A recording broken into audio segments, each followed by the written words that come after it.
What's up, guys? This is episode 20 of It's Still Our City. Katie Davis from Salvation Tattoo. Super stoked that this badass woman hopped on for an episode. Wife, mom, small business owner.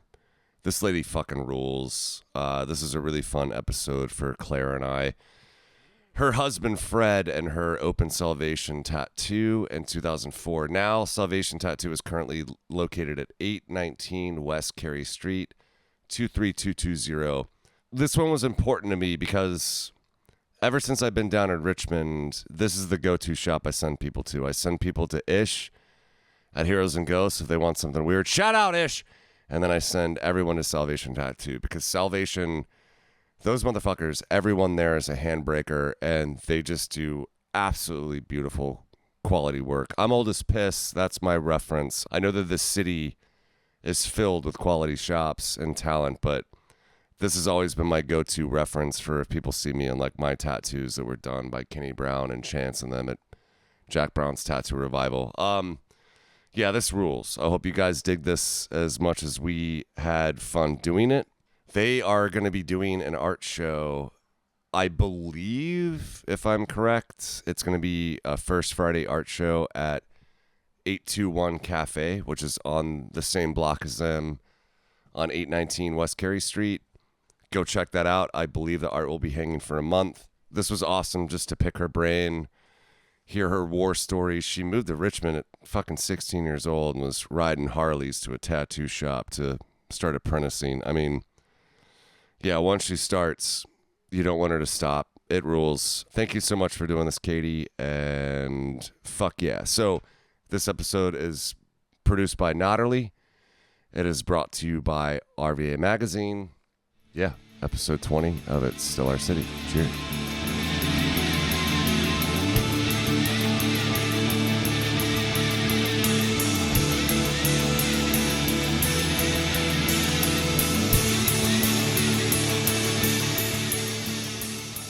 Also, oh no, that's fine if you eat. That's cool. I'll be like over here. You'll hear me rustling. I can't eat while this thing's on. I'll eat afterwards. No. Fuck that. Eat. Especially if I'm going on a rant. Just if you're eating, just lean down. Do you? Okay. Just Katrina cracked a hard-boiled egg and was like eating yogurt, like talking while she's got hard-boiled egg. It doesn't matter. Nobody like. Do you have anyone you know that like the chewing sounds make them insane? It makes it's like my youngest son has a thing about that. Yeah. I don't know any. Like the sound of eating they can hear it over anything, and they're like, "Could you chew quieter?" He could not stand the sound of long noodles being eaten. Slurping. Like, does it make him angry? Yeah, he would have to leave the room. He's like, "You let me know when my brother's done with his pasta. I'm not going to be in this room." Jesus Christ! At least he exits and is like, "I'm going to take myself out of the situation." That's good. Yeah. How old is he? He's 13. Okay, good. I think he's come down a little bit, but there's a few years where it was pretty intense. I mean, it's a really disgusting sound. If you're like mixing noodles and it just sounds fucking horrible. Like, so I don't blame him for that. I don't know anyone that gets bothered directly by stuff like that, but I guess other than my brother. But my brother's an audio guy like he is, so he's waiting to hear that shit. So when he does hear it, it drives him fucking crazy. There's something where it's specifically the sound of someone chewing and eating. Certain sounds, too many sounds, that sort of thing. It's like an auditory processing thing that it's overstimulating. Yeah. I can tune shit out though. Like you could be talking to me, and if I get a thought or a distraction that is of interest, sometimes I get pulled away from the current thing and I'm in my own head, so it's not great either. But, I mean, you're also kind of, this is a good roll-in. Start just doing what we're doing, and we'll figure out who we're talking to. But like, you're also like, you're programmed to constantly have like a background noise, the rattling of the machines, like, in a shop and all day, other people talking and. Yep. All the other traffic. people yelling, and then someone playing like Dead Guy or something in the background. Like, who fucking knows? Tattoo shops are crazy. So we're sitting here with Kate Davis from Salvation Tattoo. How are you doing? I'm good. Thank you for having me. Yeah, dude. Thank you for doing it. This is episode either 20 or 21. And, there's just people in town that everyone points to that they want on, and your name has been brought up multiple times. So it was really cool how accessible you were and how stoked you were. And I didn't have to drop too many Tattoo Revival names to... No. But I mean, that's the nice thing about that community is, if you know someone that I know and it's a common friend, immediately you're like, oh, you're friends with so-and-so, that's my buddy, you got to be a good person then if you're buddies with them. And it's like an instant, all right, we know each other, cool. Like, that's great. Like Kelly, I grew up with Kelly Drake, and he went to Micah, and he came back and got a Pearl Jam tattoo from Kenny. And Kenny picked his brain and looked at his like art. What you need? What you looking for? I want to make sure my phone is off, so I'm not that asshole where it rings. Mine probably will. He does it every episode. It's kind of part of the episode. Oh, but right. Kelly was originally going to be, I believe, a teacher for Micah, and then Kenny convinced him to do tattoos. So I got kind of dragged in, like saw how cool all the dudes in the shop were, and then the first time I went to a convention, I was sort of on the inside. I felt like a cool guy because I was friends with the guys at the shop. So I was allowed to go to all the different... It's when they were still doing it down here at the convention center. And I just didn't realize how fucking cool that community is. It's so tight-knit. It's like such a family. It reminded me of like old touring days and bands where you won't see these guys for years and years. And you run back into them and crush 20 Coors Lights and go fucking crazy. Oh, yeah. You pick right back up, tell stories. That's the nice thing about those conventions and everything is like, or just going and working with buddies across the country or whatever, you get to just pick up where you left off, tell stories, shenanigans, all of that stuff. And you have that common theme and current as your connection, which is art and tattooing and the folks you know. So like, it's just fun. And yeah, I met all of those like Jack Brown guys years and years ago through another friend, James, who works at the shop. Yep. That dude is so fucking good. He is like flawless and he's so sweet. He did my tattoo. Yeah, I've got a few from him as well. The first time I ever saw his work, there's a guy, it's total dickwad, you'll know who I'm talking about, who's got the most beautiful back piece. And it's a snake back piece, and I saw it, and I was like, it was out of this world. I'd never seen someone do that bold and wild traditional. It's like traditional, but it was also like a handbreaker, if that makes any sense. Like it was just fucking insanity. He guessed it a few times at Tattoo Revival, and I remember that they treated him like he was like a rock star. They're like, this dude's coming, get him this, get him that, get him this. I was like, this guy's fucking so goddamn good. I've never seen. It's amazing. So, all right, hold on. Let's pause for a second. Let's rewind. Okay. So where are you from? Where'd you grow up? I know that's a fun question. So I was born here in Richmond, and then my mother remarried, and we moved to Maine when I was like 4. Okay. 4 or 5, something like that. And so I grew up on the coast of Maine and lived there until I was 16 maybe, and left Maine and came back down here. I was ready to get out of Maine. It's beautiful, but it's cold. It is beautiful. And I miss it so much. And nowadays I'm kind of like, what the fuck was I thinking? Like, I grew up on the ocean in southern Maine, and like, I try and go back up there at least once a year. I've got some old friends, and just to get up there and be by the ocean and get out of the city and go back. So you came back when you were 16, so I mean that's young. So it wasn't for like college stuff. You didn't do VCU stuff, or kind of growing up listening to punk, being into art, all of that, and feeling like I wanted something more. I had known about VCU and was like, well, I'm going to go to school there. I'm going to go to art school there, and I want to be in the city. I need to be where there's just good music and art and all of that stuff. We had some cool places up there. We had one or two small like venues. Yeah, in like the next few towns over. And you had like Portland and Boston, but jump in a friend's car and go down to Boston or something to see a show. So I was interested in coming to Richmond, and my oldest sister had already moved down here. Oh, okay. There's a segue. Yeah, cool. I came and lived with her and finished high school and applied to VCU and everything. So. What high school did you finish here? Hermitage. Okay. Yeah. I started Hermitage my junior year of high school and just finished up, and went to VCU. I kind of said, I'm going to go ahead and see what else is out there. And my mom was like, fuck, okay, let's see what we can do to make this happen. She wants you to be happy. She did. When did you start getting into like art, like drawing? And always. I mean, since I was, grade school, middle school, just was always kind of went in that direction. It always caught my interest more than any other subject. It felt normal, natural.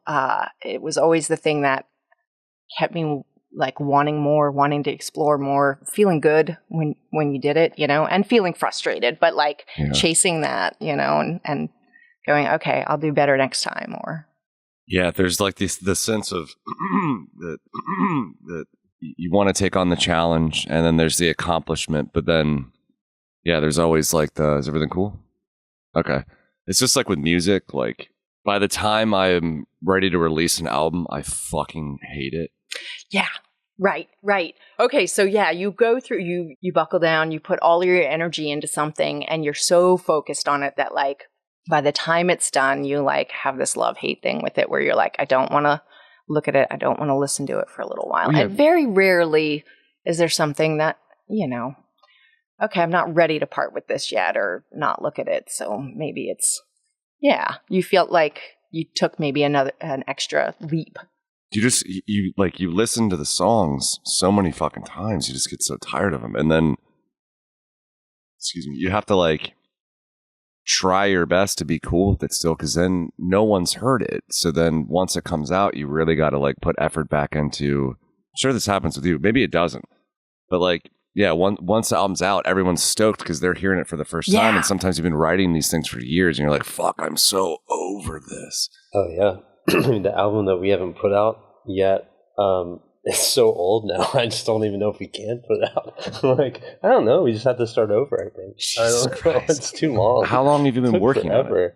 I mean, it was during COVID. That's what I'm in. We started it during COVID. Right now, we're finally mixing it. So it's like we've been doing this shit for 5 the whole band is different. There are a number of band member changes since then. So it's like it's not even the same thing. But as far as like how it relates to like drawing, like how does that go with like, when you know it's done? So you can like fuck with something into eternity, right? Yeah. Like you can keep tweaking things over and over and over again. Yeah. But there is like a sweet spot, and sometimes if you push too hard on that, you ruin it, right? And it's hard to know when to stop. I think that's one of the hardest. It's hard in tattooing. It's hard in drawing, painting, any sort of medium, music, where you're like, you could continue something and just dig it into the ground. Yeah, you run it into the fucking ground. You run it in the ground. And like, there's something beautiful, I think, about knowing that there's flaws in things. But the thing that is kind of important is that you're always going to notice those flaws. You're always going to say, I kind of wanted to try this or do that. Or what if I had, used a different color, used a different pedal guitar, any of those things to distort it. That'll always be in your brain. But for someone else who is observing it, looking at it, taking it in, like... First time. Yeah, like... You have to try and look at it through their eyes as well. And also just be comfortable with knowing that, like, you can keep creating. So, like, maybe there's a flaw in this, but at what point is it a good idea to move on to something new. You learn from those flaws, you learn from that, and you put it into something new and you progress. Progression is, I think, key to pushing forward and trying new things is not beating yourself up so much on what you could have done or how you could have done better, but taking those lessons and applying it to a new piece of art. Yeah. So did you start just But that's a hard lesson, and that comes with time. There's so many years of just beating yourself up and going, oh my God, did you see the flaw in this? Everyone's going to see it. Everyone's going to hear it. I can't sleep, and just feeling like shit for fucking days after. That doesn't do anyone any good. It doesn't do you any good. It is self-flagellation, just beating yourself. I just did that the other day. Yeah, listening to something again. I'm like, this is fucking awful. What am I doing? Well, but do you say, why is it awful? What makes it awful? The thing and what could I do differently next time? And then just fucking leave it. Yeah, but the thing that got me out of that funk was I had a buddy listen to something for the first time, and he smoked a little bit of had a beer, and when he was listening, he was just like, oh my, so caught in it and in love with it. I'm like, that's all I needed to see is he's not hearing the things I hate. He's not seeing the things I hate. So I just need to get the fuck out of my head. What was the first piece you did, art-wise, when you were, have you ever done something? When you were younger, did you ever start something and you're like, I can't handle this? Or it was something that was almost I almost couldn't pull that off? What was the first challenging as hell thing that you did to really push yourself? I think there are instances of that kind of constantly through learning maybe a new medium. I can remember my oldest sister teaching me how to draw a horse. I loved horses, and she showed me the general shape of the head and everything. You draw a little peanut shape and everything, and you go from there. And just spending hours trying to perfect that. Master and I was the little. Horse. Yeah, make it look right. And then from, just each time you sat and approached a new thing, it was going to take time and a little bit of frustration, but it's the that feeling of when you kind of nail it, or stick the landing, you're proud as hell. Yeah, just a little bit that you're all right, I did it. Let's do more. And so, learning anything from different paint mediums, whether it was, oils, acrylic, watercolor, different types of, drawing mediums, getting into ceramics, getting into woodworking, just any of that stuff where you're there's a learning curve. And if you give up too soon, and this is something that we've talked to our son about pretty recently, oh, cool. If something's hard and you give up too soon, you'll never get anywhere in life, right? And so anything that's worth learning is going to be a challenge. Some people are more naturally adapt to certain things, but not everything in life you're going to be good at immediately. And so you have to stick with it until you feel that I did it. I got over that hump.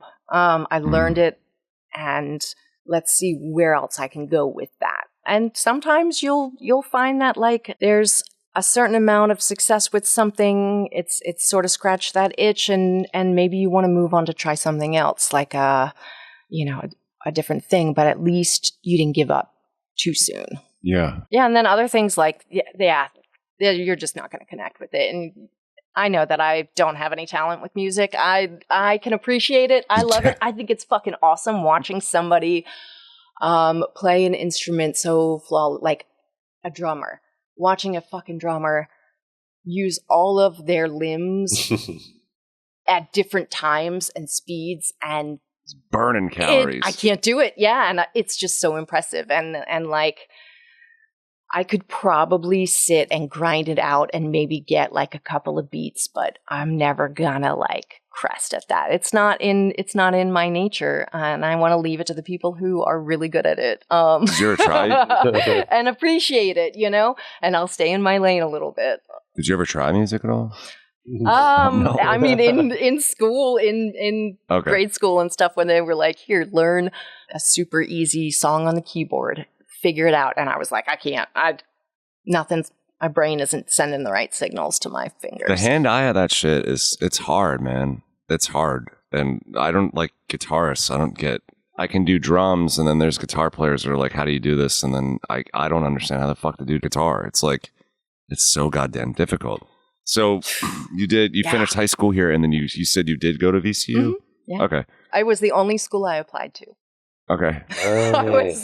I'm fucking stubborn, if anything. I am. And maybe that's like, okay, this is what I want to do.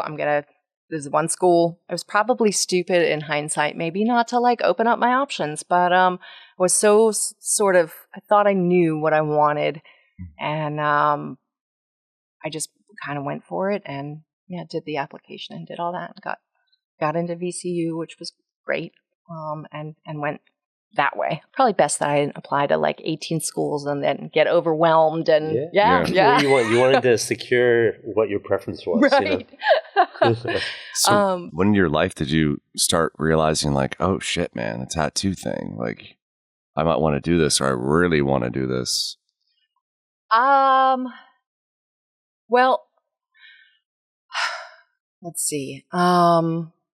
I had been into some tattoo shops up in the north. Yeah. Well, it was in New Hampshire actually. Okay. There was one little shop in New Hampshire, and it's still around in some iteration of it, definitely. But now there's a lot more. There's a ton of good artists up there. But at that time, there was one tattoo shop in Portsmouth, New Hampshire, which was just across the border from where I lived. And then you had to go to either like Portland, Maine to find another place, or down into like Massachusetts. And I think it might have still been outlawed up there at that time. I can't quite remember when the laws changed, but it was a little bit underground up in like Massachusetts and New York and shit. Yeah, it was it was illegal. It was underground. But this is the thing that I'm really not great with, is like numbers and time and all of that. That's like okay. Recalling things. Do you roughly remember how old you were the first time you went into the tattoo shop? Yeah, I was like 16. Okay. Because I was still living up there. So I was like, what even dragged you in the door? What got you fucking there? Friends. Cool. I had friends who were going, the older friends. They were like, I'm going to go and see. But there were two dudes that worked in the shop. It was called Hobos up in Portsmouth. And those were the guys that tattooed everyone around there. And it was might have been the size of this room. Okay. And you walked up these steps, if I can recall, and you came into this little foyer, and you weren't allowed in the shop because it was small. And so it was like this little entryway, and then they were in the back doing tattoos. And it was seedy. Like, it was everything I loved. It was, because it was kind of like. You had to have like a password. Yeah. And so you could kind of peek in there. So I got to see that way for the first time. And then also being younger, my brother, when I would come down here to visit, my brother was into motorcycles, and he had a couple of tattoos. And at that point, I think I was kind of piercing people out of their houses or my house or their apartment with limited knowledge, but I had gotten my hands on some things and had somebody show me a few things. So I was doing things kind of a little sketchy. But anyways, so I had come down here and needed some jewelry and stuff. I had lost something. He took me on the back of his bike and rode me on over to Red Dragon, I believe, was the shop over on Hull Street. And that also blew my mind because it was different than the other shop I had been into. And, you just walked in. It was the place that you went to in New Hampshire sounds a lot like my first experience. We were just driving around one day, and there was a tattoo shop. The open sign was on. Never dawned on us to go in there. My buddy was 18. I was 16. We walked in, and we're just kind of looking around, and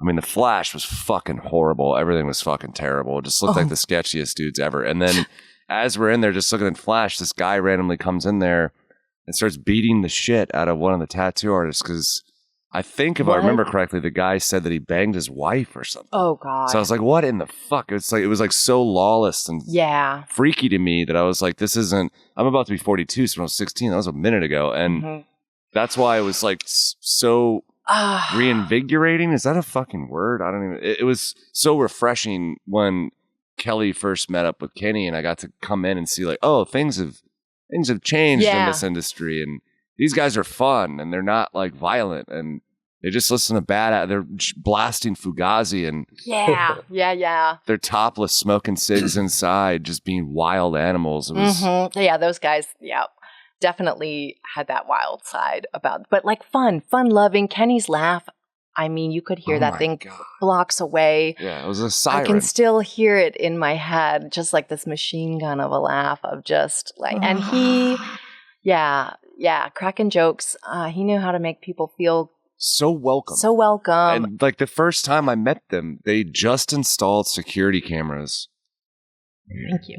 And some kid ate shit on a bike. Oh no! On the sidewalk. Kid was like 14, and Kenny's like, "Hey man, hey, I think I can rewind that. You want to see yourself eat shit?" And like we watched it like 6 times in a row. I was like, "This guy's a fucking rock star, maniac." So you saw Red Dragon, and that was the Hall Street one. That was the Hall Street one, yeah. And then when did you just like you got that itch? You're like, I want to fuck with this. Well, I had been doing I was like just a kid who was into punk, that whole thing. And so you sort of had that within the folks you knew. It was, I guess, so this was back in the 90s, early, mid 90s. This can be off the record. How old are you? It's fine. No, I'm 44. Okay. I'll be 45 this year, yeah. And so like mid 90s, where you had punk got that resurgence. It has always been around, but it always underground. You were always a little bit outside of the mainstream. You didn't really want to be a part of that. Yeah. So it was a way to sort of kind of hope that people would leave you alone a little bit.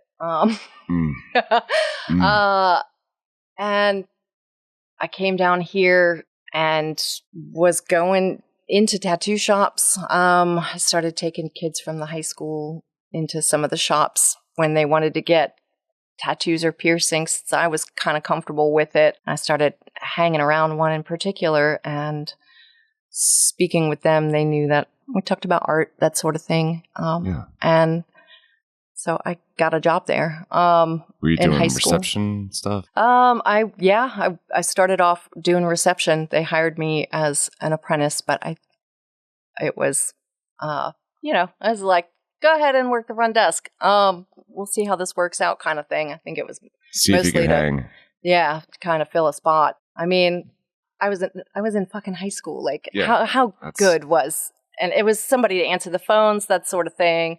You had a young girl at the front desk being friendly. That was, I don't think it was that much impression on my art skills necessarily, but maybe they saw a little something. I was fucking thrilled. I mean, it was got your foot in. Yeah, a dream come true. So, and I worked my ass off to keep that job and show them that, like, I wanted it. Yeah, and with the big dogs. Yeah.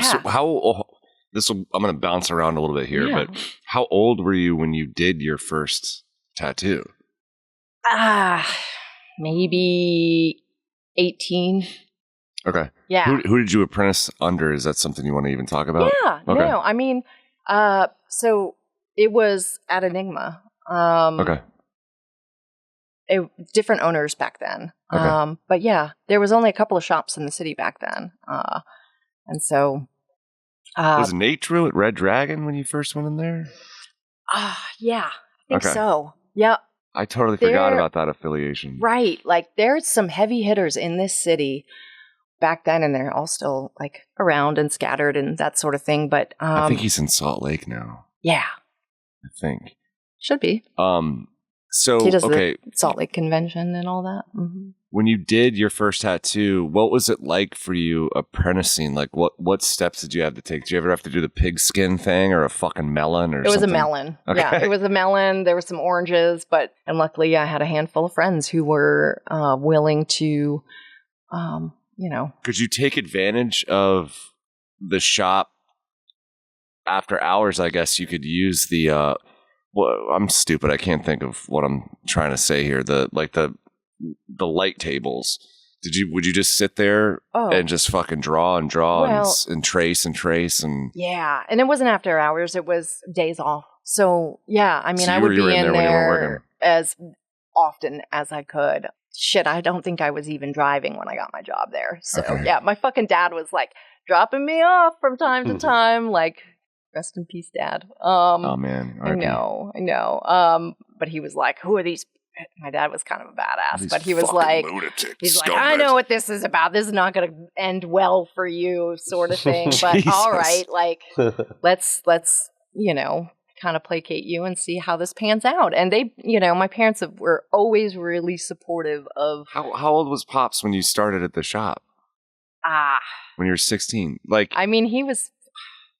I mean, that 60? For a dad, that is kind of like, all right, I'm going to leave you with these batshit animals. I know, right? And you're a teenager, but still again, my brother school. was the one who took me on the back of his motorcycle over to Red Dragon when I was even younger. So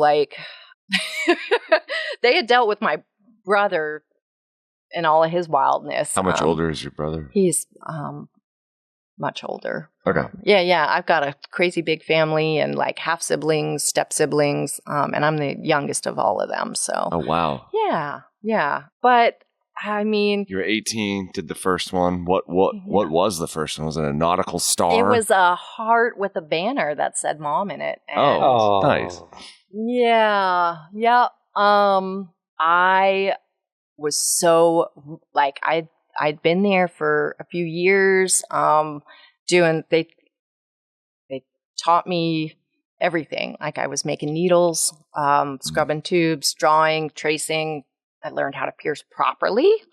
They took all those bad habits out of me and tried to retrain me. So by the time I actually got to tattoo somebody, I had been watching, disciplined, and ready and eager. And when you watch somebody tattoo, they make it look really easy. It's effortless, because they've been doing it a while and they know what they're doing. And it looks like you're just drawing on somebody's skin, but there's so much more that goes into it. And so I did this outline and I fucking cruised through it. And I was like, wait till they see this. They're going to set me up. I'm going to be doing this, you got this in for fucking, days. couple months. And I wiped that thing off and it was scratched into the fucking skin. And I was like, oh, fuck, this is harder than it looks. Fuck. Yeah. And I started sweating and I was like, okay, all right. Yeah, it humbled me. And I mean, getting humbled is so important. It's so important, There was a night that, I like that. Yeah. I guess I was completely fucking wasted out of my head. And I don't know if I've talked about this on here. I'll show you guys real quick. But I went into Tattoo Revival as they're about to shut down, and I got the girl at the desk at a huge Apple monitor. I was like, Google Octomom and show me Google images of Octomom. And then the woman that had 8 babies. Yeah. And then I think later they asked her to do porn. Psychotic. Oh, God. But so she Googled Octomom and turned the monitor. That woman looked like Angelina Jolie or something. I remember I think she her. used to be a super babe, yeah. She was, well, okay. But on the blank. I used a used machine that had just been used in ink, and I tattooed Octomom into my foot. And I just remember being so frustrated, the ink won't fucking stay in my foot. What is the deal with this? I've seen this a million times. I'm not a Octomom. Well, no, it's not quite her. I'll show you right now. It is awful. I woke up the next day and everyone's like, what have I done? Everyone's like, what the fuck, dude? You were wild last night. And I was like, what? I woke up on the floor of the place I was living in and I was using my cat as a pillow. Oh yeah, sorry. This is what ended up happening. So fucking shit. For those at home. Oh God! Yeah, you explain this. The fucking. Also, it's in the arch of your birthing foot a planet. into the I don't know why. Good God! I mean, it's so shitty.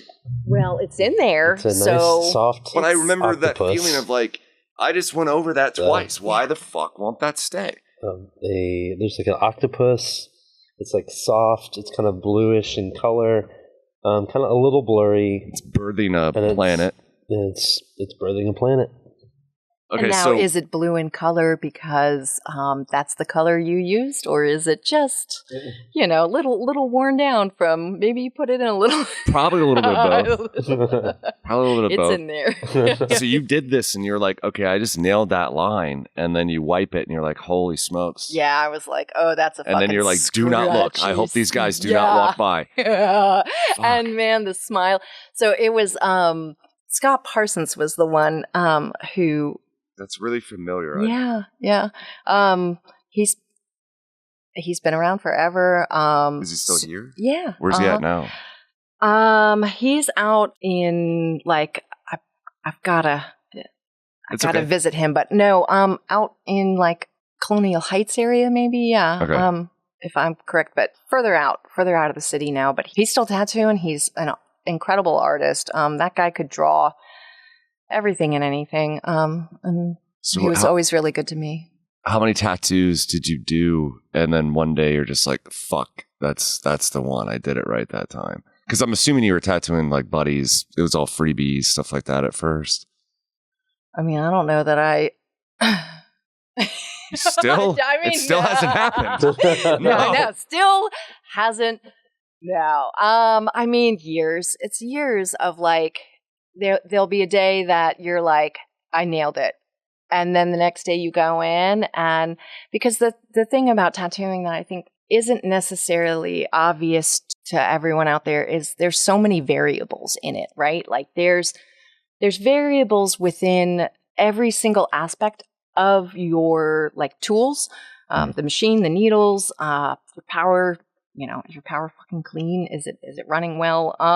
Yeah. Are you in an old building and you need to condition fucking power coming through the wall? How wide are the variables between like and skin? Then that's the other aspect. So learning everything about your tools, your ink, all of that, and then there's huge variables on skin as well. I mean. Skin texture, pigmentation, all of those things, age, they come into play. Wear on the body. So like you could tattoo the same spot on, different people of varying ages and genders and everything. And it's going to be different with each person. And so really it is like, it's a numbers game. It's putting the time into it, the energy, the practice, and learning from each one. And it just takes time. And that's a huge part of this. We all still say, like, if you're gonna learn how to do this, I'm not gonna teach you unless you plan on committing to it for life, kind of thing. Because it just takes so much of you, and so much energy and so much care and commitment to learning how to do it and applying it correctly, and also learning the art and how to make it look right on the body, because that's a whole nother thing. Like, it's one thing to draw like a little palm-sized thing that's just kind of going to be placed on the body, but you have to consider everything with it, and then to draw sleeves, to draw back pieces, to work with the form of the body. A good tattoo should look like it was always there, and that it was a part of the body, and that it flows with it, right? And that just it takes a lot of perseverance to get all of these things, and to do it well. And you should always be learning and trying, and taking that like failure that is still going to be a beautiful tattoo, but in your head you're like, maybe should have used a different color there. There's a weird. I was out of and tune applying that it to day. the next one. Yeah. Is it cool? I need to take a pee break. You should crush a slice. Yeah. Okay. Yeah. There's a weird analogy. I can turn my fucking phone off. Yeah. I'm so sorry. No, I was like, we're gonna hear Harrison's. Normally before the it's end of mine. There's a weird analogy that comes to mind with... Here it is. It's in the bottom of this fucking bag. God damn it, man. Nobody reached out all day long until now. But go ahead, I'm sorry. Oh, no, you're good. I'm good right now. Oh, yeah. Yeah, it's cold, but cold pizza's good. Cold pizza is good. Mm-hmm. Yeah.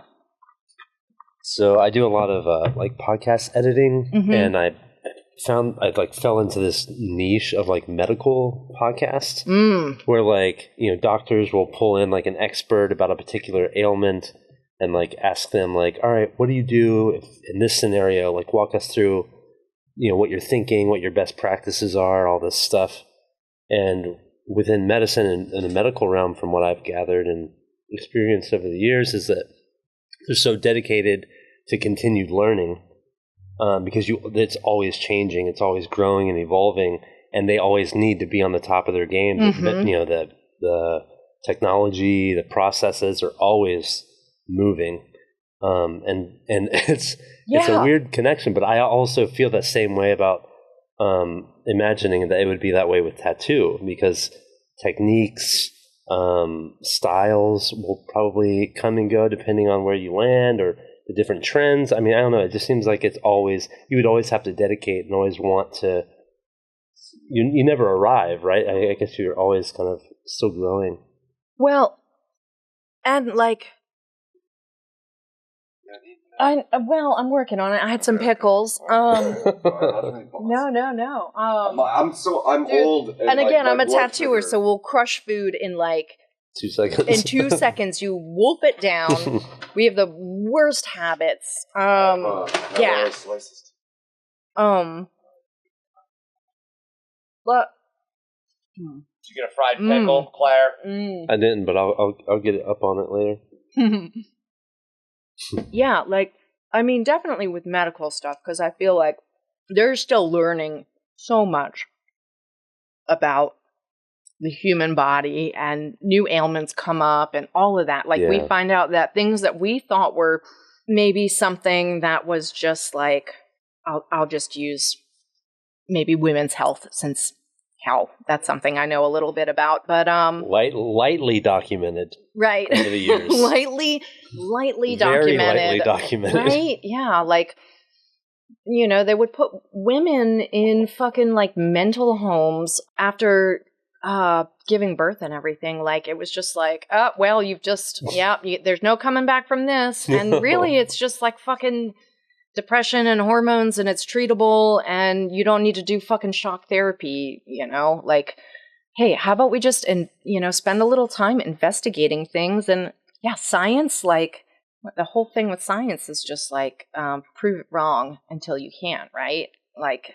As far as theory and all of that. So, what the hell did you guys? What rabbit hole did you guys? Oh no, I was just talking about. There was just a weird analogy that I felt the continued learning of medical stuff. I was oh, maybe that's that in tattoo, where you're always growing essentially, and that probably goes with every craft, every sort of art, any sort of thing. You're always going to. You never really. Or I'm good now. I've achieved it, or I'm as good as I can possibly be. There's always going to be growth, and always going to be I could do that a little bit better, or I could kind of expand in this way, Seeing Kenny and all them, the way that they used to do stuff, and how to even draw things up, or how to even place a sleeve, a crazy ass sleeve. It's it was Neanderthal back then compared to the way that they can do shit now. And it's you just take a photo of someone's arm, you set it to scale, you draw something. This shit is fucking good. I need to buy these again. There's a vinaigrette to it or something. I don't know what's going on with that. But and it's just they can just foresee where it's going to go based on just taking a photo of someone's arm. I just remember them back in the day, on a hot summer day, the tape isn't sticking. You're sweating. They're trying to get a stencil on you. There's 6 different pieces to the stencil they have to tape on correctly. Oh my God. It made me so nervous just watching that. So what was this is going to be the next 10 minutes where we all just burp a lot and. Oh God, are we still fucking rolling? Yeah. Oh God. No. Don't. I accidentally just crunched right in the mic. It's okay. We're all good, dude. Classy. What was the first, like... my kind of people. What was the first tattoo that you were like, okay, this thing's big. This is going to be... that is delicious. Kroger, simple truth. You nailed it. What was the first tattoo that was, like, bigger where you're like, okay, this is overwhelming? What? Are you okay? Are you all right? Answer now. I have a mouthful. But like the first, because Chance's whole thing, I got a tattoo. I used to draw dead cats when I was like a little kid in the same way. I'd get sad and like if our cat died, I would draw just like the cat with the X eyes. It's like the crappiest. Oh, yeah. So that was my first one that I got. And then I got, I got 2 apprentice pieces by Kelly on my thighs. And then I got that. And then I remember coming up with the idea of like, man, I want a tattoo of Virginia. And I think it'd be cool to have like the dollar bill. If you look in the Latin phrase, if you connect the dots, you can spell Mason and it forms a pentagram. I'll show you. Pretty wild. I got this when I was like 20. Chance did that. He killed it. Yeah, but like, of course. I just remember, it was my first like tattoo. It wasn't like an outline or the things that Kelly gave me are both this big on my thighs, a couple inches. And he was like, yeah, this is what I came up with. And I was like, what in the fuck? That thing is massive. And he's like, dude, you'll never regret having a tattoo too big. You'll always regret if the tattoo's too small. Mm-hmm. So with that being said, when was the first time someone came up and we were like, yeah, I'm thinking this size, I'm thinking this. And you're like, okay, this is going to be potentially overwhelming, but I know that I'm capable of doing it. Do you remember what the tattoo was? How quickly it happened? Like how soon into your career it happened? Well, I mean, I think I probably erred on the side of caution for a long time.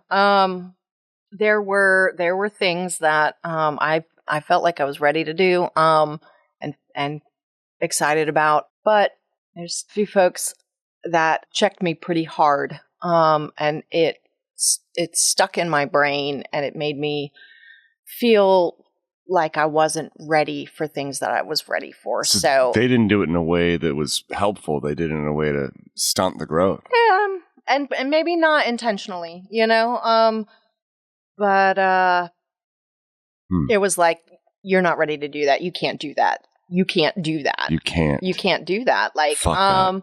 And I had some other folks that were like, you can do that. You are like more than ready to do that. But you sometimes are your own worst enemy, and you hear those things over and over and over again. So it took me a little bit of time to really like, oh wait, fuck, I can do that. Like, I'm excited to do that. And I'm gonna do that. And I'm gonna do that. Yeah.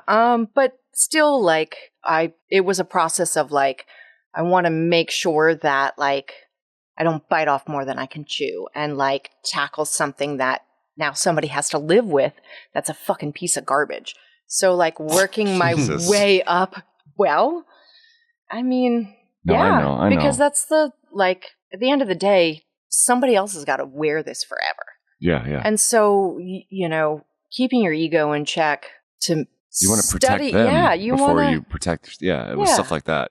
That's some artists don't fucking care, man. And they don't, or may pretend like they don't. Too, like bravado or something like that. Yeah, I have seen too many people who are like, I feel terrible in my own skin because of this. Can you cover it?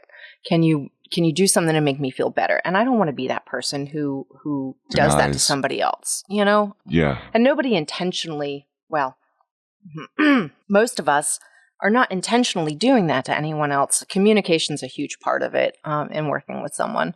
But making sure you understand what they want and how to apply it. But like, I'm not a mind reader. Nobody's a mind reader. But at least insofar as skill level, like I'm not going to do something that is beyond my skill level before I was ready. So working up to bigger pieces, making sure that I, spent hours drawing something until I nailed it and felt confident practicing color study or something so that I didn't go into this thing blind. But I would say, 4 or 5 years into it, I was doing larger pieces, like just, like a quarter sleeve, something well designed, that sort of thing.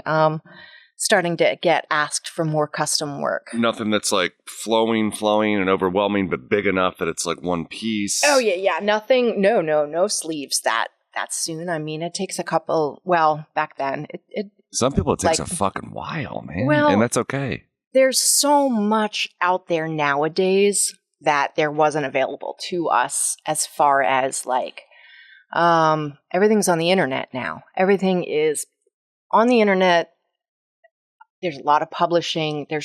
You can get on Instagram and watch your favorite tattooer just go through all draw of it. out a fucking sleeve and tell you how to make it flow right and how to draw a fucking sick ass panther that moves down the arm right, So people, I think that learning curve has significantly shortened for a lot of folks out there because there's so much information to pull from, where back then, and again, this was like 25 years ago,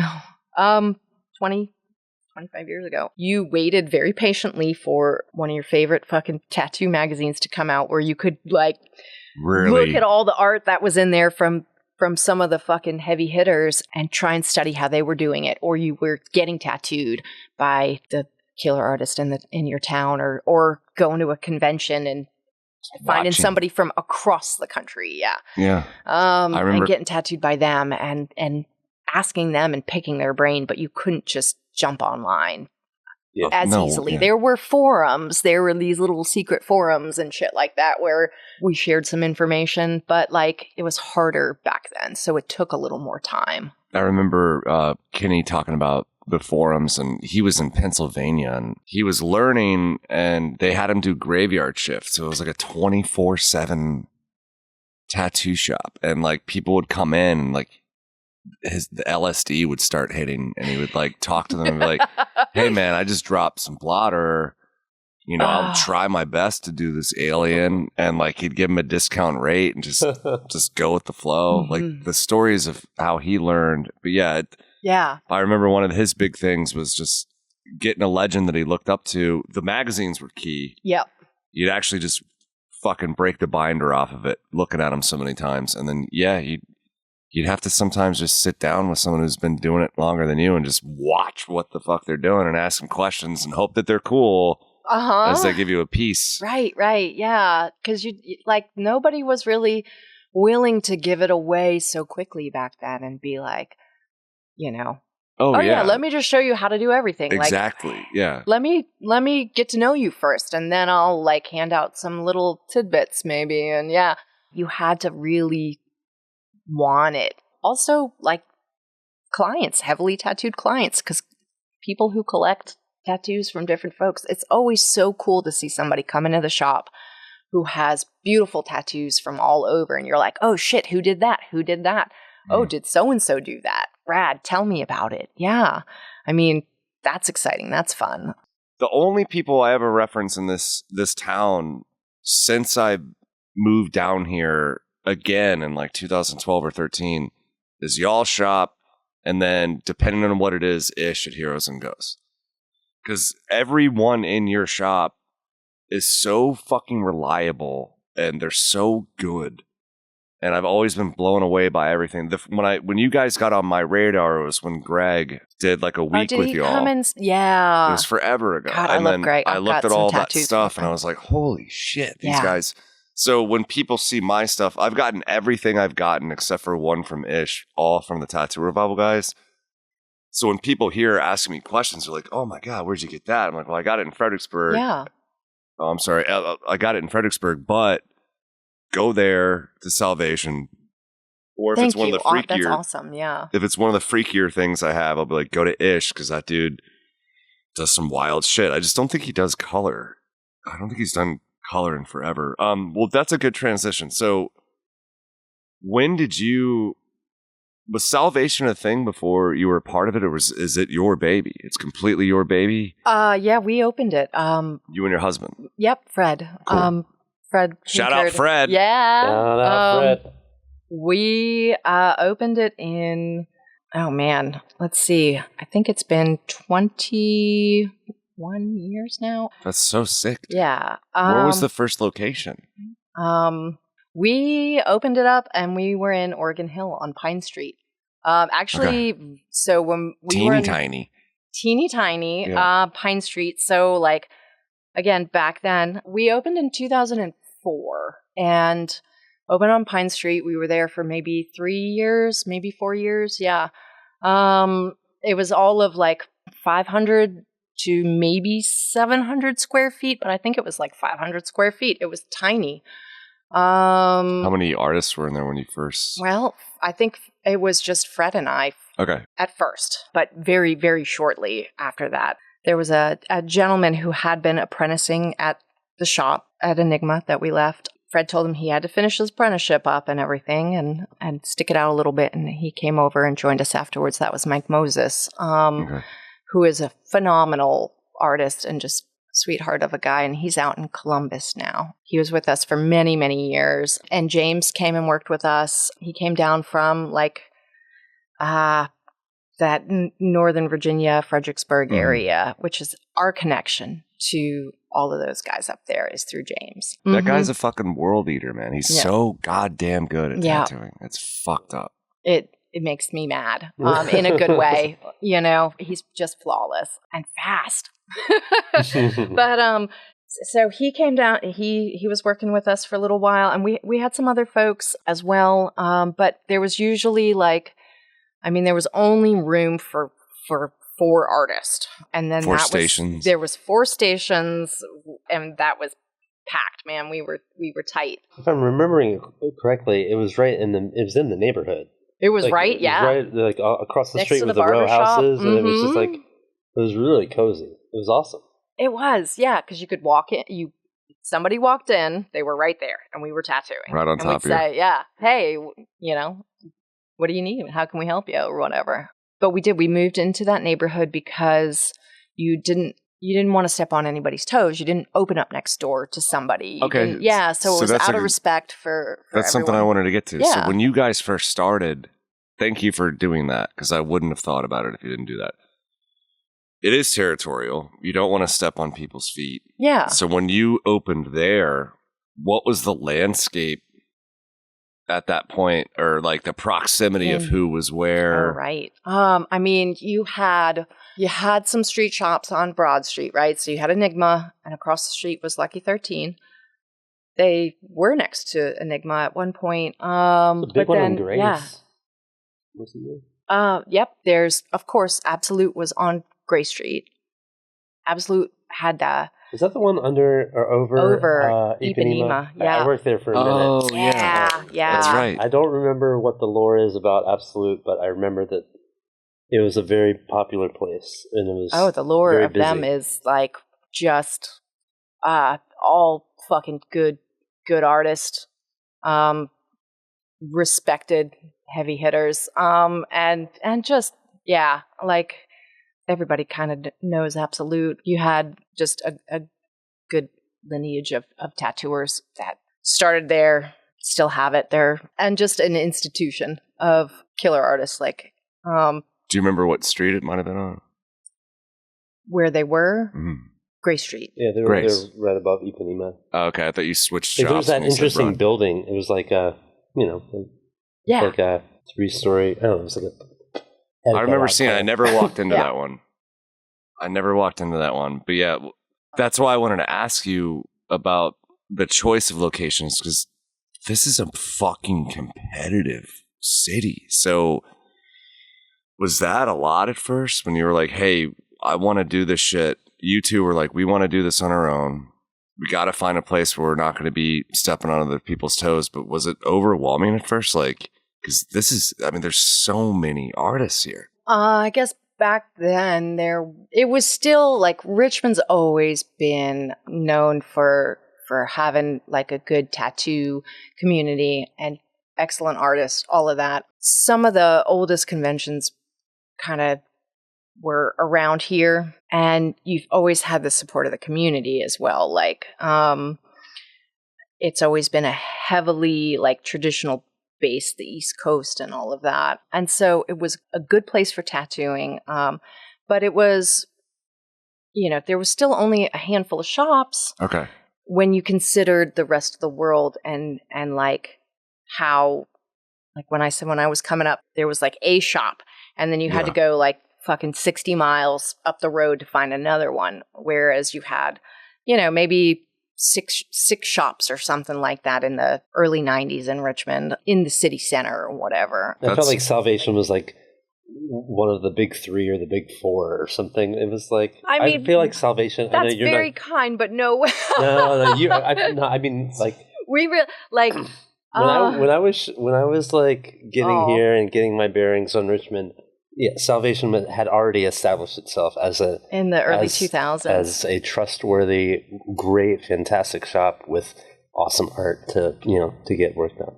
Well, we respected so many of the other folks around here, and just the sort of kind of unspoken law of how to respectfully go about opening a shop and not stepping on the toes of other artists. And, we wanted a place where we could have some creative freedom to try and just do tattooing with respect to the client and push ourselves in the best way that we could without being an asshole in the rest of the world. So we opened up kind of in a small spot in Oregon Hill and just focused on doing better for ourselves, like art-wise, all of that, and treating everyone who came in with respect and just trying to put the best tattoo on them that we could. We were like,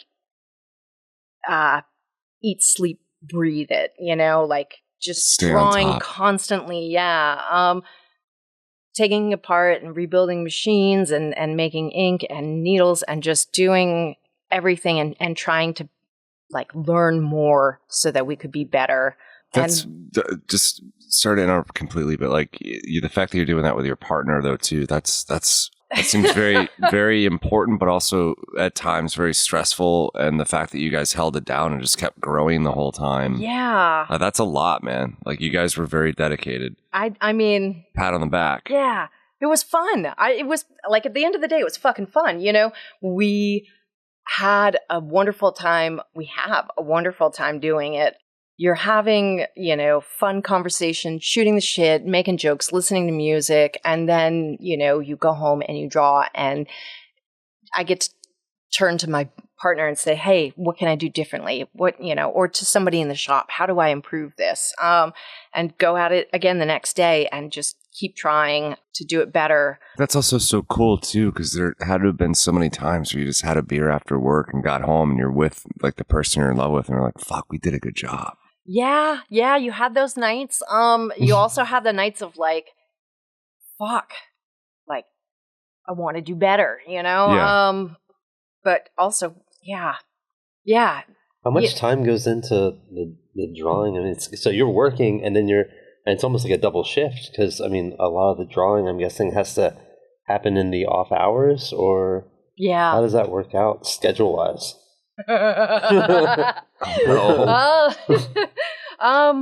Yeah, there's like, many of us have gone through experiencing intense burnout because you are trying to figure out how to balance your schedule and your life and your after work life. So, because you'd go into the shop and you'd have your appointments and then you'd have to draw for the next day. So like there's this balance between, back then we were like, fucking, I just want to do custom tattoos, I don't want to do flash anymore. Like, And nowadays I'm like, fucking, I would love to do something off the fucking flash. Wall. Yeah. Just give me flash. Like that would be fun as well because there's fucking killer art. Like I'm not drawing something, that I bought off somebody else because they did it fucking so cool. And I was like, they did it 100 times better than I could. And if I could just do this on somebody, it would make my day. Because it's something different and it's an approach that I didn't think of. And so, yeah, I mean, the grass is always greener. So there is that balance of like, a lot of things are kind of custom based now, but Paint Flash, like you buy that from them because you love it. It speaks to you. You want to put it on somebody else. Like I would love it if somebody came in and picked some flash off and had me do it from time to time too. It kind of sparks something new in your brain, having to do something a different way. But anyways, to get back to that question, it was, we're all good. You'd go home, you'd eat something quickly, and then you'd spend a couple of hours drawing for the next day. If what you had to draw was maybe something that you were approaching differently or hadn't really figured out yet, it was going to take you a little bit of time to work that out. And then, you over the years, you get into your niche and you sort of, you get good at maybe a certain style or way, and it becomes a little more fluid and easier. But back then it was, you had 12-hour days easily. Yeah.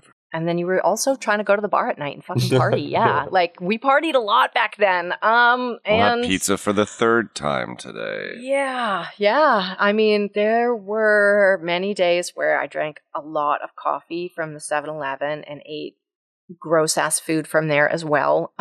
Because it was quick and easy. And then you went out after you were done with your work or whatever, you went out to the bars and fucking cut loose for a little bit. Yeah. Use the tip money. Yeah. So one now thing, we're a little bit better at organizing our lives and teaching others to not burn themselves out, like as best you can. Find that balance.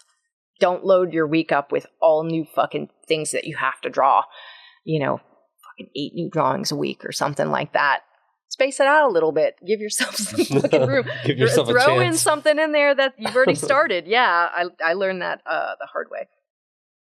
Man, I have like so many random questions, but I don't know what you guys. I'm sorry. Yeah. No. It's. I've already told Fred. There's nothing for you to be sorry about because this is just fun. And but that's the. You problem. might have some editing down to there's do later. Some editing. It's fine.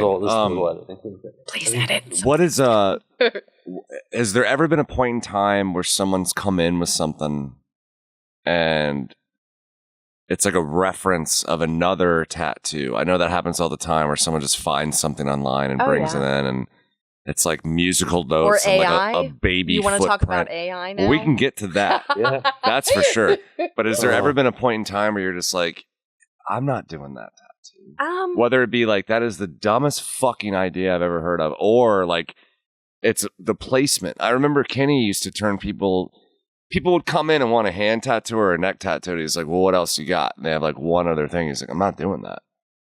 Like, I'm not going to tattoo that on you. Like, for a while there, that was an actual like job killer. It's a career ender at one point. If you had a hand or a neck tattoo, you couldn't just walk into an office spot and the world is completely job stopper. Stopper, that's right. Job stopper, yeah. But like, has there ever been a thing where you're like, my moral compass says fuck this, or also that is the dumbest thing I've ever seen and I don't even want to be a part of this? Oh God, yeah. I mean, okay, yes. So a moral compass, and like that line is blurred, right? There's the argument of like, well, if I don't do it, they're going to go up the street and somebody else will, but right? That's what always happened. There was a shop right next door to them for the longest time, and it was a motorcycle repair, pawn, porno shop. Oh yeah, and then tattoo. God, so like, they were fearful of that too, because Kenny would like Kenny or Chance or them would just be like, hey, like, right. I can't do this. You don't have a lot of tattoos and you want a $ sign on your neck. Like, maybe it's not the option for you as a 19-year-old person. And then they would literally walk next door and they're like, yeah, come on in. Let me repair this. I got to do the late fees on the porn DVDs. And then let me fix this flux capacitor and this Harley. And then I'll go ahead and slap that on you. Well, I think it comes down to like, you can give somebody as much information as needed on something. And you can tell them maybe reasons to consider it or reconsider it. Why it may not be a good idea, maybe not. But, you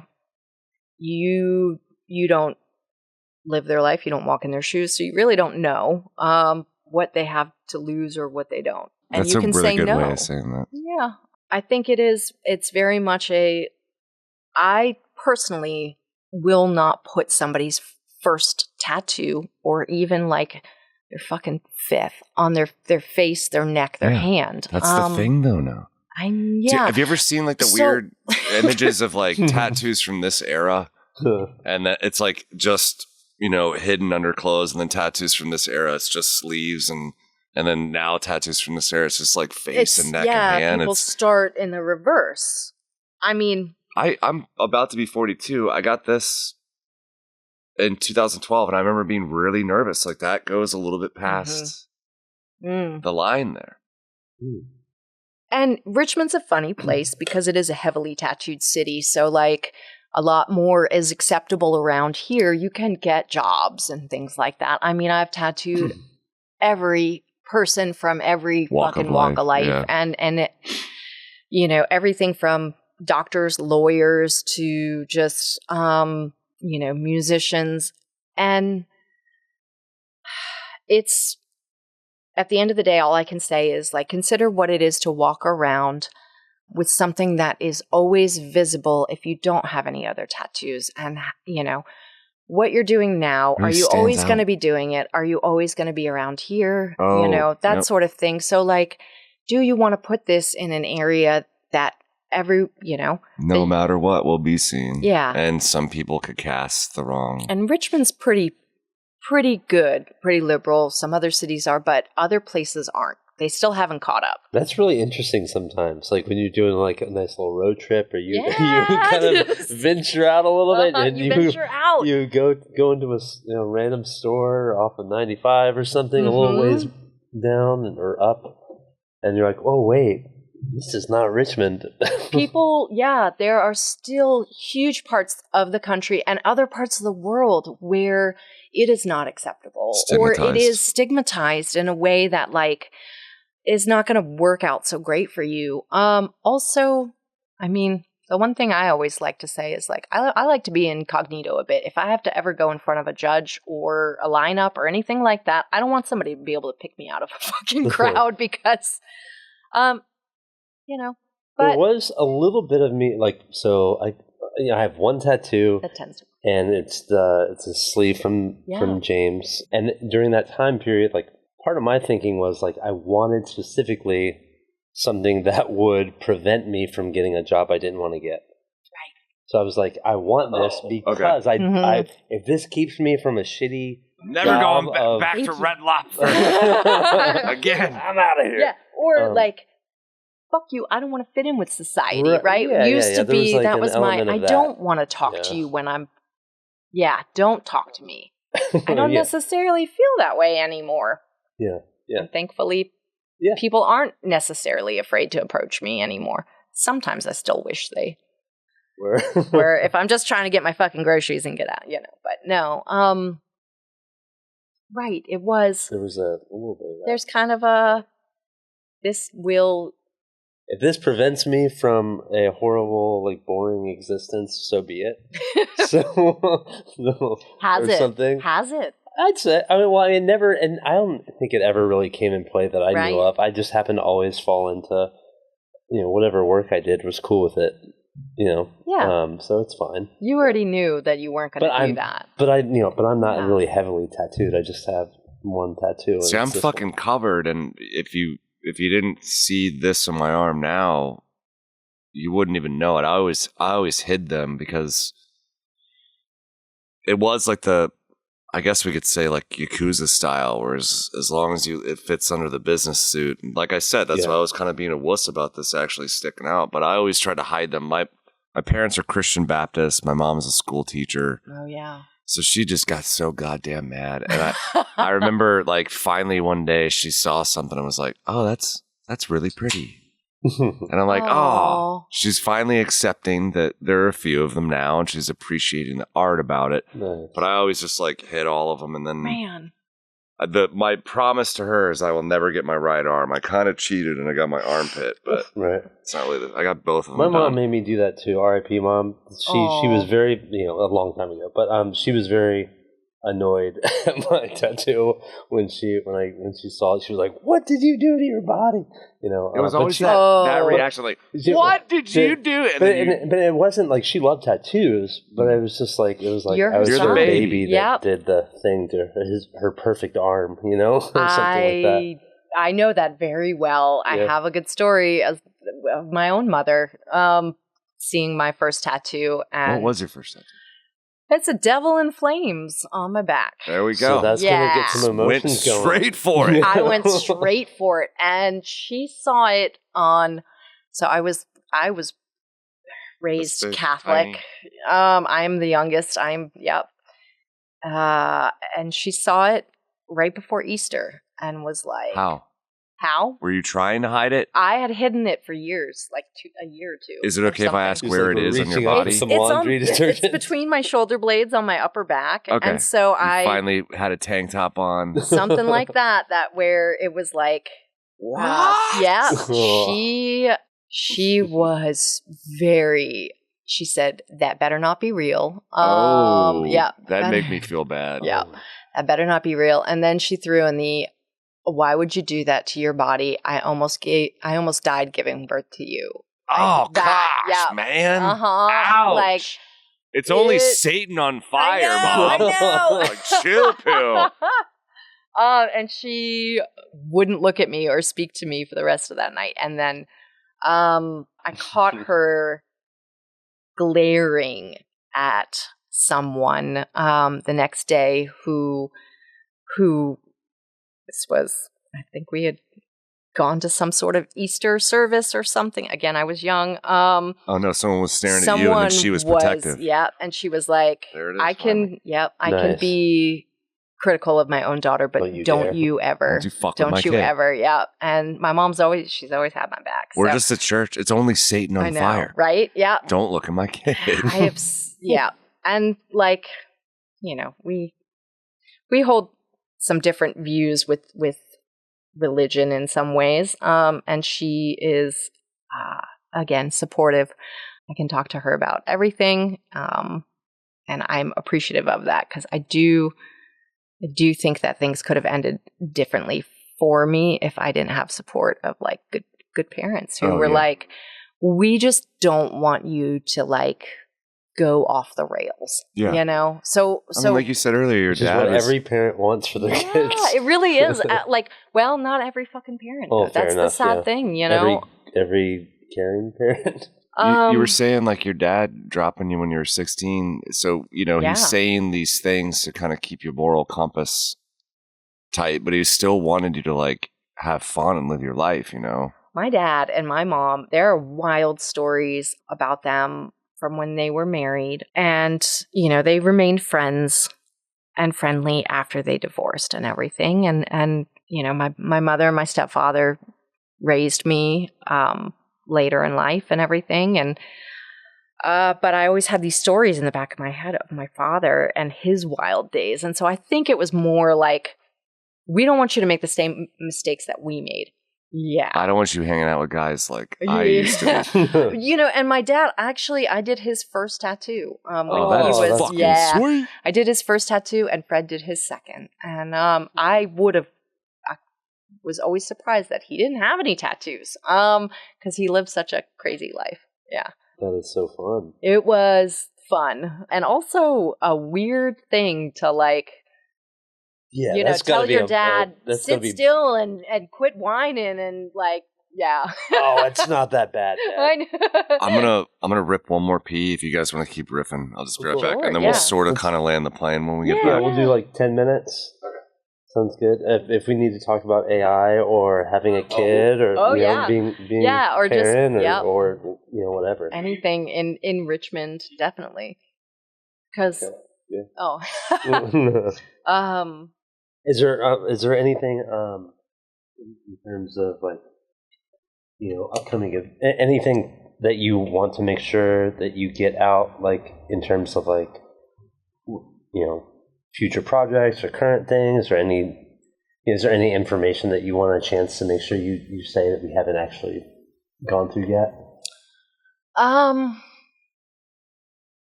mean, there's so much to say, but like, Or I mean, it's just as far as like business standpoint, like are there any like events or promotionals or anything that you want to say on behalf of Salvation? I mean, and this could be edited out. I'm just like trying to prompt just in case. I don't want to miss anything for you, you know. I would say that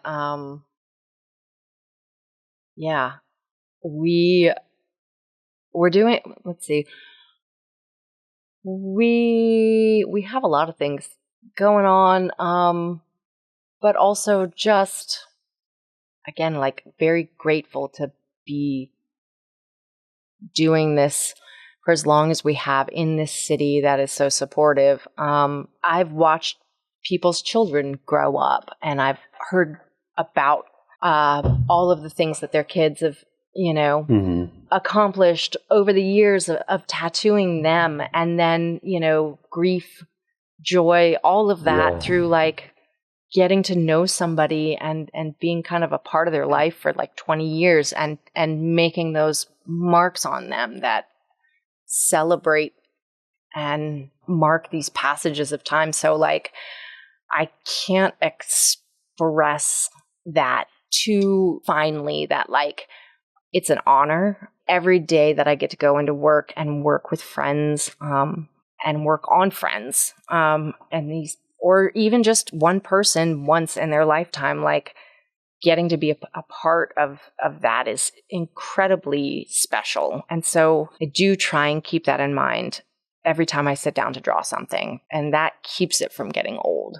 Making art with the people that, I work with every day, and whether it's tattooing or like we're going to do an art show in May at 821, which I'm excited about just because with COVID and everything, and we got very comfortable, and now we're starting to kind of like get back out there and do things and paint again, and like, get back into the community and be a part of everything again is nice. And you don't realize what sort of impact, like, this instinctively in a way that like every connection that you have with somebody, they leave, it's very personal. So like if you have a bad day or something like that, the person getting tattooed is going to feel that more so because that was the time that they spent with you. They don't do it every day. So you have to set that aside. You make that time for them. You make it special.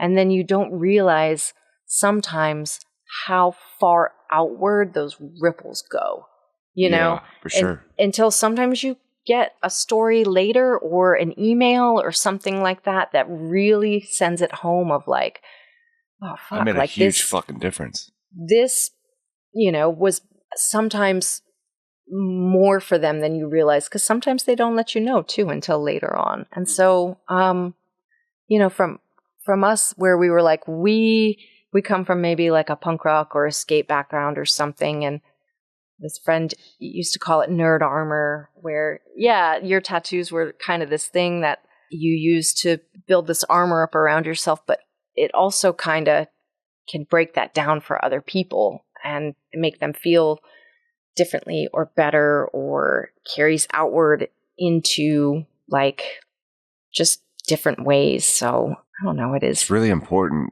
what y'all are doing. So fun. It's so great. I imagine I mean, even when it shows up later, like way after the fact, I'm sure it's really kind of fun to hear some stories. It's connections and stuff that you make.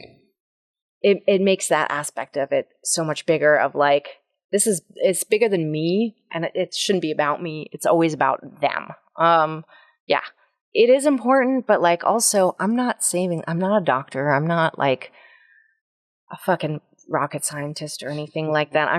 You're a therapist in a way. Yeah, I can touch, I can make something better for somebody with the few hours that they spend with me or the multiple hours, but like, again, you keep your ego in check and realize that like, we're not fucking saving the world, but we are making, you can make a really positive impact on somebody, because a lot of these things they're they can be deeply meaningful, or they can just be fucking cool. They can be nerd armor, like can be emotionally and just to lifting, have a good time with it, confidence building, all that sort of stuff is cool. That's a huge part of it too, especially with like body positivity or like the dysmorphia or any of that stuff. That like being able for people to be able to look in the mirror and feel differently and better, and that's super important.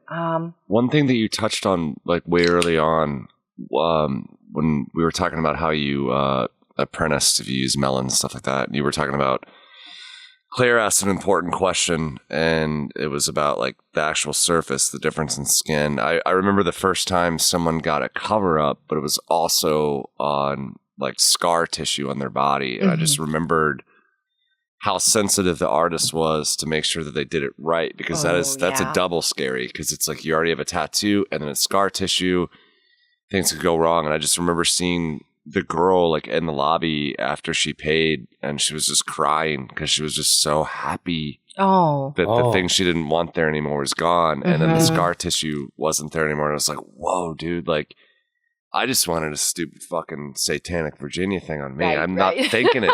I'm not thinking about it like that. And it is so therapeutic, and it is like you're helping people, and those people are looking forward. You schedule that appointment, you make that payment, and they're so excited to take a day off of work. Yeah. And like use their PTO and get in there and like do their thing to express something about them. And you guys are like pillars to let them do that. Like you're helping them, and like the quality of work at y'all's shop is like you and your husband are important, and that shop is important. And like I said, man, since 2013, 12 even, just seeing y'all's work, I know that no matter what, if I send people your way every single time, because I did door everywhere forever, and then people would come back months later like, yeah, you sent me there and they fucking killed it. And I'm like, oh, sweet. But you're always my reference. And it's because of the lineage to Kenny and Chance and all them, but it's my eyes don't lie. Like, you guys fucking crush it. Like, I don't know of another shop that has that many people in it that do such high caliber work. There's many. There's so many. Off my radar. There's so many. But with that being said, though, how long have you been at the Cary Street location? That, though. You're welcome. It was right after the 4 years. Yeah. Okay. Yeah. So, and you're holding it down in a competitive spot. So, who's in your shop now? Let's give them shout outs. And where's the shop for those that don't know? Yeah, that's probably smart of me to ask. So we are on Cary Street. It's 819 West Cary. We are right there next to 821 Cafe. Those guys have been feeding us for years, even before we were next to them. And Dynamo, awesome. Yeah, both Dynamo and 821. And it's so we're by VCU. We're on that end. We're not in Carytown. And like 2 lights before Belvedere Street on Cary Street.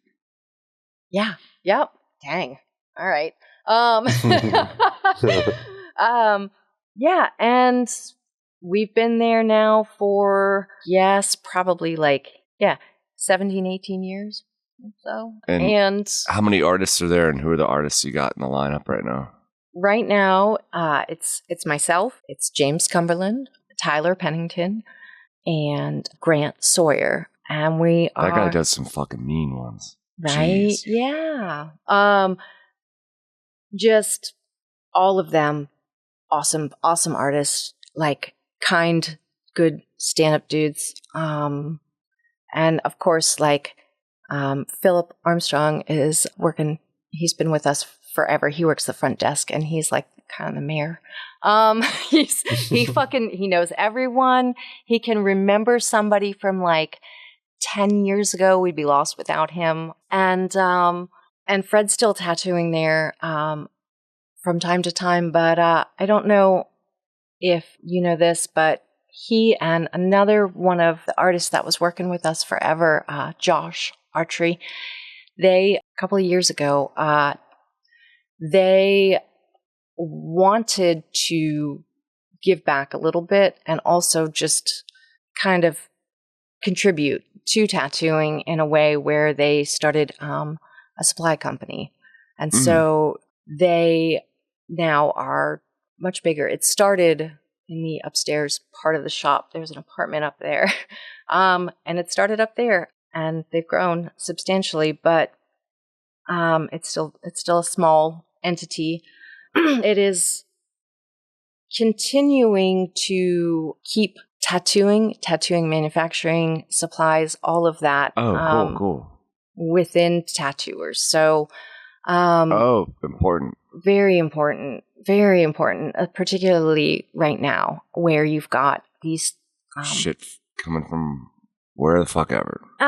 Yeah, or just huge corporations that have bought up sort of these smaller places, but don't have any ties, don't know what they're doing. So these guys started off by making needles to their specifics and machine building, sourcing pigment, sourcing other machines, other things from other tattooers. And, I didn't know that. That's amazing. So yeah, what and it's here in that Richmond. called? It's called Alliance Tattoo Supply. Okay, that's important. Nice. Yeah. Sweet. That's awesome. I did not know that at all. Yeah. Lineage Needles, Alliance Tattoo Supply. And it's those two dudes, and they have 2 or 3 other folks that are solid folks that help out that work within that as well. So it's a very small business. Keep it in the family, yeah. That rules. And they love it. And they're still, just out there talking to other tattooers, trying to keep it within tattooing. And I think it's super important. Everything I use is from them, or sourced from them. And it's something that I stand behind as well. And I'm really proud of them. So he's been doing that like pretty much full time, but he still loves tattooing. And when he can, he comes into the shop and is still tattooing. Josh is still tattooing. So a huge part of it is like, these guys know tattooing from the ground up and can tell you why it's, the specifics to everything and why it works the way it does, or how it can. And if they can improve upon it, or somebody else has, they're willing to go that extra mile.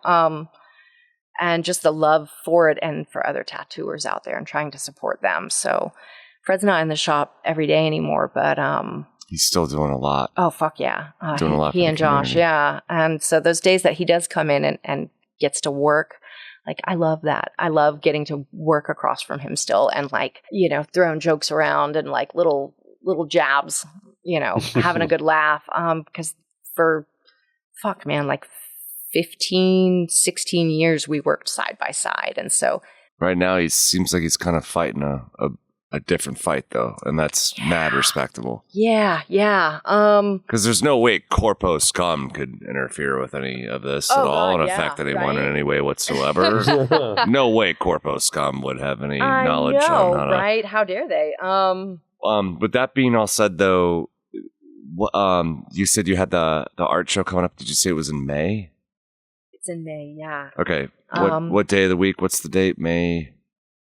It should be the first of the month kind of deal, like the, And where is opening. It'll be at 821 Cafe. 821? Yeah. Okay. So this is a bummer. This is one of those times where like I want to talk and I want to keep talking, but we got to land the plane. Come in the shop, come chat. Well, maybe come back with your boy. Yeah. We can talk some more, but yeah, thank you so much for doing this, and thank you for holding it down and being reliable and doing clean, good, solid work in this town. Can I quickly... You do whatever you want, buddy. Say, like, I don't know, just to wrap everything up, like, Richmond is an incredible city. Like, getting to be here and see it evolve and grow, like, the whole arts community, like, we didn't even get into any of that, but like... I know, dude. I know, like... But also just because that's a huge contributing factor. And then the tattoo community, like, this city's got killer tattooers all up and down it. And I am humbled and grateful, like, our shop and the folks that are in there, it's like family. They're our dear friends, and I am constantly blown away by their talent every day. And I'm also constantly grateful for everyone who walks in the door and still wants to get tattooed by any of us. So I cannot say how grateful I am for all of that, and hopefully will continue to be supportive of the community and everyone else around it. Like, I just am very thankful for the city and everything that it does, and the people who put their trust in us, and the people I get to work next to every day. Like, I love them. I couldn't do it without any of them. And that's the main takeaway, is like, we wouldn't be here for all of these years if it wasn't for the people who put their trust in us every day and have a good time, or, shed a tear and trust us to not be a fucking asshole, or to give them a laugh. And then just the rock solid people I work with and have worked with over the years. So I'm grateful. And that's kind of how I want to end this. I think it goes both ways, though, man. You guys do reliable shit. You guys do killer, reliable work. Can't stress it enough. Salvation Tattoo. Dude, Katie, thank you for having me. Thank you for hopping on. Sorry, I just popped into your DMs out of nowhere. But I love it. So quickly. Love it. Yeah. I was like, fuck yeah, okay, I'll do that. And then I went, oh God, don't put me in front of the fucking microphone.